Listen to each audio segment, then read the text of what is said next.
this is the thing, Dr. Drew. I know that we don't know if he did this yet, but if he did, he may have some of the characteristics that we have talked about on the show of a sociopath. If that's the truth, then sociopaths are extremely charming. They're very good at getting close to people. They seem helpful. They can make a connection with people very easily, it seems, at least on the surface. So I'm not surprised that we're hearing some of these things, especially if he's a suspect.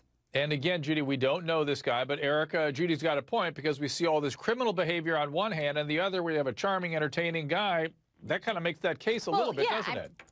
I mean, you absolutely can have impulses to hurt someone, to be a pedophile, to murder someone, and have an amazing personality. Right. That's for sure. But I also want to say there's no place for blaming a victim in a situation like this. I want to say the night that this girl had sounds like every college night out that all of my friends had, that I had at GW. You go from one party to the next, you're a little bit drunk. The only difference is that she was alone. And so I think that, like the college is doing, they have to support buddy systems. But the girl did not do anything really that crazy that allowed her to get into this crazy. It was bad timing, and unfortunately, you know, we're hoping she's still alive. But you know, unfortunately, these stories don't end so well. But it's not her fault. I love the reveals on our show. All my patients always talk about just using just a little alcohol. I really don't use too much, and the family sends them in for addiction.